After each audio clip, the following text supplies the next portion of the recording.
छात्र था और एक अच्छा बेटा भी था, पर उसको भूत प्रेतों से बहुत डर लगता था। पूरे दिन वो शेर जैसा था, एकदम निडर। लेकिन सूरज डूब जाता था तो वो शेर से बिल्ली बन जाता था। वो डर के मारे घर से निकलता ही नहीं था। इसलिए उसके करीब के रिश्तेदार और दोस्त उसका मजाक उड़ाते थे। सब दिन की तरह प्रीतम अपने बिस्तर पर जल्दी सोने चला गया। आधी रात का समय था। कुत्तों की भौंकने की आवाज सुनाई दे रही थी। रुक रुक कर अजीब तरह की डरावनी आवाज आ रही थी। अचानक से प्रीतम की आंख खुल गई।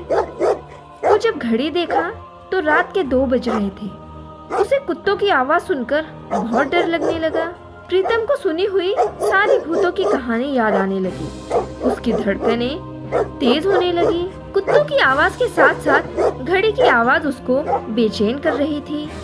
प्रीतम भूत प्रेत की बात सोचने वक्त खिड़की दरवाजा अचानक से खुल गया। उस वक्त प्रीतम को ऐसा एहसास हुआ जैसे उसका दिल नीचे गिर जाएगा और उसकी वही मौत हो जाएगी।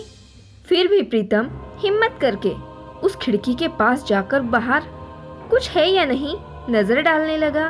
कुछ नहीं है, ये देखकर उसके दिल को थोड़ा तसल्ली हुई। उसके बाद प्रीतम बिस्तर पर लेटता है कि तभी दरवाजे के बाहर कोई पायल पहनकर चलने की आवाज आई। इस बार उसको दरवाजा खोलकर देखने में थोड़ा हिम्मत जुटाने में मुश्किल हो रही थी। ऊपर से प्रीतम वो कमरे में अकेला था। बहुत देर ऐसे सोचते रहने के बाद आवाज आना बंद हो गई। उसके बाद वो सोच रहा था कि घर में बाहर कोई घूम रहा होगा, शायद माँ, दादी या कोई नौकरानी होगी। ये सोचकर वो खुद को तसल्ली दिलाया। लेकिन कुछ समय जाने के बाद वो आवाज फिर से सुनाई देने लगी और लगातार सुनाई दे रही थी। प्रीतम को बाहर जाने का बिल्कुल मन नहीं था, पर वो कौन थी ये जानने के लिए प्रीतम बाहर गया। जब वो बाहर आया, उसके घर की रोशनी बंद चालू होने लगी। एकदम से सारी आवाज पूरी थम सी गई। आवाज सुनकर प्रीतम पसीने से लथपथ हो गया, मानो जैसे अभी अभी नहाकर आया हो।